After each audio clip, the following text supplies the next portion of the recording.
It has all the flavors of a sushi roll, but it's served up in one healthy, delicious bowl. Studio 5 food producer Alex Daynes joins me with this recipe. It's for the air fryer. It's an air fryer salmon rice bowl. Okay, so I have never tried it, but I've heard people rave about using their air fryer with salmon. Yes. Why? Your air fryer should be your best friend for lots of reasons. We've talked about chicken nuggets in the air fryer and how those are a game changer.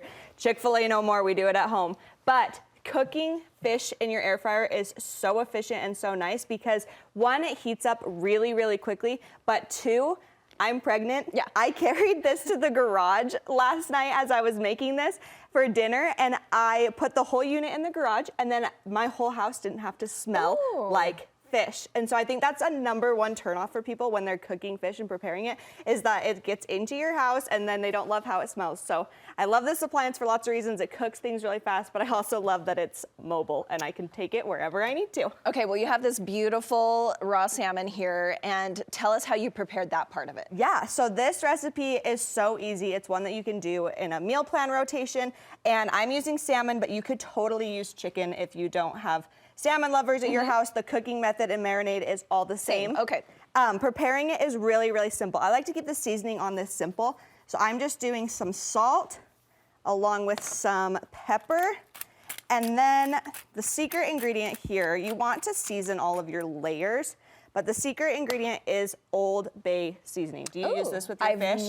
I don't have it in my pantry. No. It's so popular with Southern cooking. So if you can find it, order it online, and you're gonna use your Old Bay for all of your fish and salmon needs, and it is just gonna be a game changer for just this recipe, but all of your recipes that call for seafood. And then from here, we just let that sit with the seasonings. I like to cube it up. You want to use a sharp knife. So we want to make sure we're removing the bones. We want to remove the skin from the underside. And then I just like to cube it up into bite-sized pieces. And then it smells delicious. I'm smelling teriyaki. Yes. Okay, so you cube it and then we cube it up here, and then we're going to mix together our marinade over here. And this is what's going to give it kind of that sushi roll in a bowl feel. So I'm reaching, this is just like a tablespoon of rice vinegar. This one has sesame oil in it, about a tablespoon of that. And then this is about 1/4 of a cup to 1/2 of a cup of soy sauce. And then as our sweetener to keep it healthy and light, I am doing honey.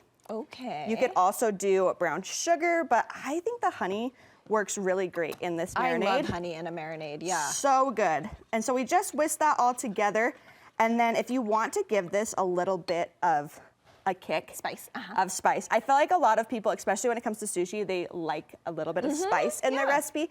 So I just do a couple shakes of crushed red pepper flakes here and whisk that together. So simple. So I'd cube that up, throw it in here, and then this only needs to marinate. The good thing about fish is it doesn't take a lot of time. It doesn't need like overnight marinade. You actually don't even want to leave it very long because it's going to start to kind of take away from the fish and it's going to disintegrate. So this would just need to sit for like 10 minutes and then you're ready to cook it up in your air fryer. So simple. I just preheat this to 400 degrees on the air fry setting, and then I actually just dump it right here into the air fryer basket. I don't do like a liner or anything like that. This is a clean your air fryer after you make it recipe. But then it cooks for about 8 to 10 minutes depending on the thickness of your salmon. And it's so easy. Is there a reason you don't like the liner? Because I'm obsessed with the liners. Do you love it? Yes. I haven't found one that I love. Okay. So we need to connect. It would be okay. I haven't found one that I love. I feel like sometimes you don't always clean your air fryer after you use it. I don't. This is a clean your air fryer recipe.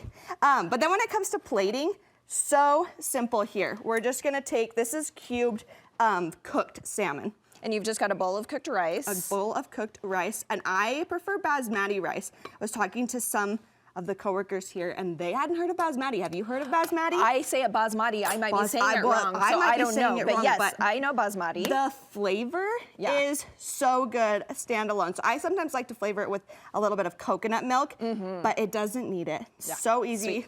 So we put the cooked salmon on here, and then this recipe is all about the toppings. I like to do some fresh cucumbers for the crunch, and then green onions, for all this yummy color. All the yummy color, and then some avocado gives it that creaminess that we're looking for in the recipe. And you have what I'm most excited to hear about, the marinade, yes, but the spicy mayo to top it off. Spicy mayo, Tell me how you're making that. So spicy mayo is a sushi staple, right? Yes. And I don't think people realize how easy it is to make it because it's literally just 2 ingredients. Okay. It's your mayonnaise and sriracha. And the thing that I like about making my spicy mayo at home is I can actually control the heat and I can control the ratio. So for me, I'm not a big spice lover, so I do way more mayo than sriracha. Like I'm talking like a half of a cup of mayo to like a tablespoon of sriracha, and then it's just gonna give it that flavor of the heat without being spicy in my mouth. And do you just drizzle, or how are you doing it? Yeah, so I just take it and I just drizzle it right here. If we can get it out of this bottle. Drizzle it on top. Honestly, with this recipe, the more the merrier. And that looks so delicious. Easy. 2 ingredient spicy mayo. It's gonna make all your teriyaki dreams come true. I love it. I can't wait to try this because I've never tried to make it myself. And then any brand you love the most? Whatever. Anything. I know that there is like an Asian mayo. I don't know exactly the pronunciation of it. Okay. And that has a little more unique flavor to teriyaki and that kind of flavor palette, but I'm using Best Foods today, and I haven't heard any complaints. So. Okay, thanks so much, Alex. Yes, thanks for having me. All right. We'll post this recipe from Alex on the Studio 5 website for an easy connection point. The recipe tab will direct you to all the delicious food inspiration we share in our Studio 5 kitchen daily, and it'll make your weekly meal planning super easy.